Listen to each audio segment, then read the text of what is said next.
Hi guys, Keith Arkberg Farms. It is now the first day of September, which means we're almost done with the heat. Just a couple more days, I promise. But it's time to start planting out our fall and winter garden. There's a lot of little tips and tricks here, so let me show you.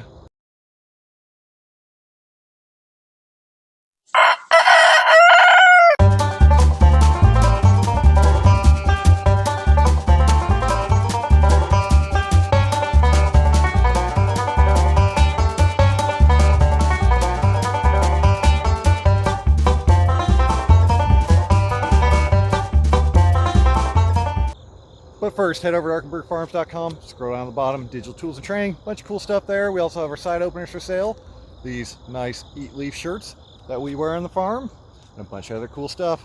Go ahead and check it out. Also, a couple weeks, I'll be in West Bend, Wisconsin for the Mother Earth News Fair. We'll be talking about winter gardening and all the cool stuff we do here on the farm. It's kind of the show, check it out. There'll be a discount code in the bottom in the description. Hope to see you there. So winter gardening is one of the most difficult but most enjoyable things to do in your market garden. Specifically because you have to have everything timed out perfectly because we start losing light. We'll get to that here in a second. But also, there is so much easier to do. You plant out, all you do all winter long is basically harvest and monitor for a few things.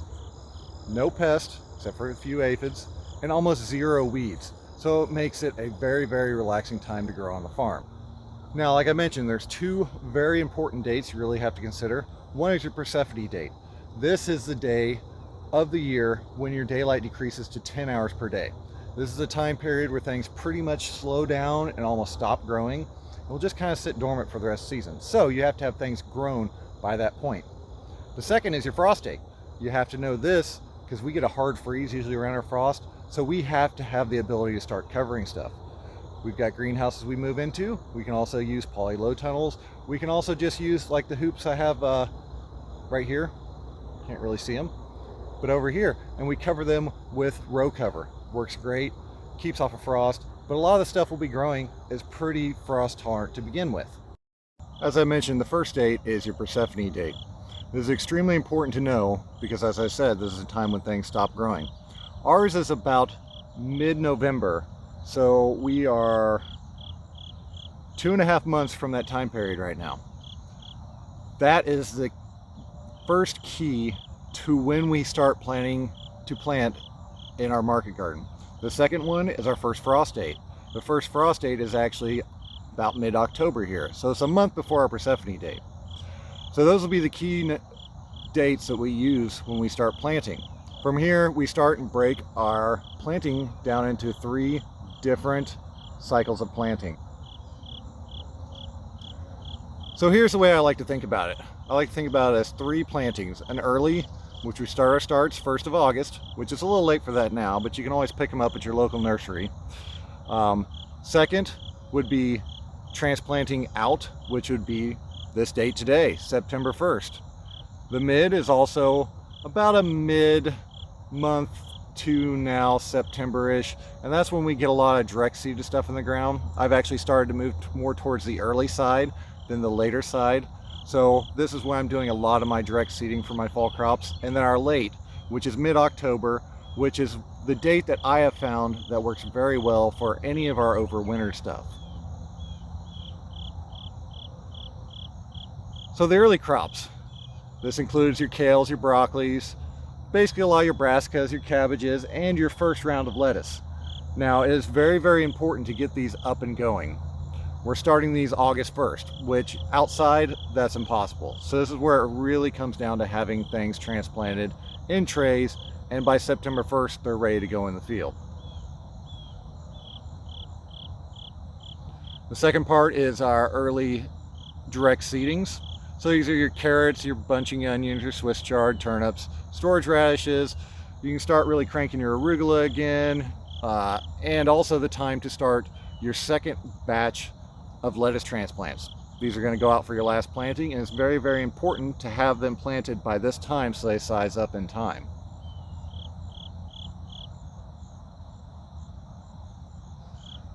Next is our mid, which I kind of break this into two categories. This is when we can really start cranking radishes again. Daikons somewhat in this range, they're a little bit better early. Good time to start your spinach, and then this is the first round of winter lettuce you want to get in the ground. This is your mid-September 15th starting or planting date. The third and one of the most difficult ones to do is your actual overwintering crops. For me, I found it's best to sink these with about my first frost. And again, I'm not planting these directly in the field, which I have in the past. I'm moving these into a greenhouse to overwinter. Poly low tunnels are also a great key, but you have to have some kind of cover for these because they're going to go through a lot. These usually harvest out anywhere from about July to March. These are our lettuces and our spinaches, our good hardy greens, and then the overwintering of our carrots, our beets, some of our brassicas, and then turnips work great for this as well. I found all of these work for overwintering.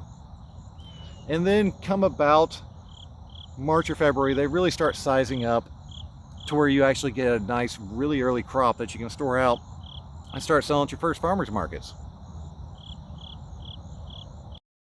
Now, I've been really busy getting all these transplants started and going into our prop house. The problem is the bugs decided to get started too, and it pretty much demolished a lot of my starts. I do have a good grow node in a lot of those. It's just going to slow them a little bit. I realize that. They really took out a lot of the early stuff. Did not touch the lettuce. Really went to town on, looks like our kale. They hit the broccoli pretty hard, the cabbages pretty hard. But we're still transplanting out as many as possible. And like I said, there's always that second option, which would be go to your local garden store. A lot of your local nurseries have all this stuff planted out and get them fairly cheap usually. I get 4-packs at about, they usually retail about $3. I get them at a discount because I'm a commercial farmer, so I get them for about $1.70. So for 4 plants, 50 cents a piece, it really adds up when you have to buy 100 of them. But all in all, if you can start them and get them going, this is the way to go. But then again, it's not that huge of a cost when you look at the return on the other side and the amount of labor that really goes into this time of year. Now, I do still like to plant into landscape fabric this time of year. It gives it a little bit of insulation from the outside environment and keeps the soil a little warmer. The other big advantage of that is the little bit of weed pressure we get in the winter, which is basically purslane and carpet weed. They like to come in pretty strong. The grass, which is still on both sides of this, stops completely. So I'm going to continue planting these out and this spacing. Now, during the winter, we do actually widen our spacing a little bit on some crops. Mainly your thicker, denser ones like lettuces and greens and things, just so it has more airflow. Same thing with the carrots. Instead of a 4-row bed, we do a 3-row bed. That just allows more airflow and less disease. Whole other topic is venting your greenhouse. I've done a great video on this before.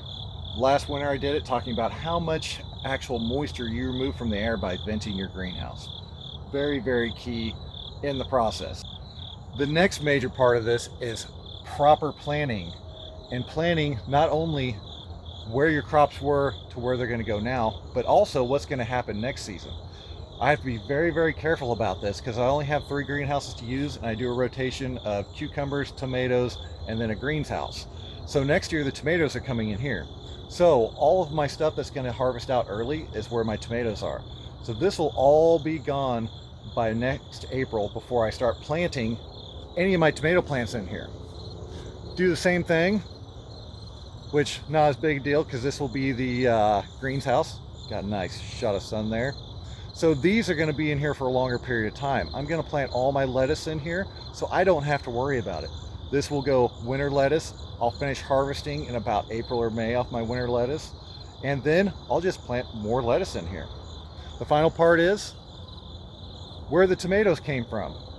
So this is where you really have to think about it. I want to try to keep these tomatoes up and going as long as possible. I know they're kind of looking wild right now. It is what it is. But I'm going to put my overwinter beets here, which means I can keep these in the ground for another month and a half before I have to tear them out, because I'm going to plant beets here that are going to be here all winter. Next season, this is going to be, where are we? Cucumbers. So the beets will be out before the cucumbers come in. So I'll have cucumbers over here, and I'll do a couple more plantings over here. The sun's really coming out hard right now. The other part we're doing is planting out our garlic and our onion starts. So I've got overwinter onion sets coming. I'll do a whole entire bed of those. I'm debating whether to use landscape fabric or do a plastic mulch here.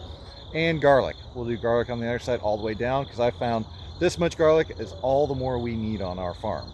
So that's a really quick and brief explanation of winter market gardening. But you have to remember your two key dates, your frost date and most importantly your Persephone date. This is what everything revolves around. 3.5 months before your Persephone date, you got to start your longer term winter crops, your cabbages, your kale, your broccoli, things like that. Second is 2.5 months before your Persephone date, you have to get those crops in the ground. The light gets less and less, you lose time quicker and quicker. You miss it by a week, you could be talking a month in the winter before you actually get a harvest off those. The next is 1 month before your first frost, or 2 months before your Persephone date. That's when you get a lot of your direct seeded stuff in the ground. That way it gets big enough and it'll sit and it'll just wait for you all winter. Once you get stuff in the ground, you don't have to worry about it. It'll stay there and just hang out after the Persephone date and just wait for you to harvest. Kind of think of it like a food bank. You put money into the bank, you can come withdraw it whenever you want. The final is the overwintering. This is one of the hardest ones. 1 month before your Persephone date, or with me, it lines up with my frost date too.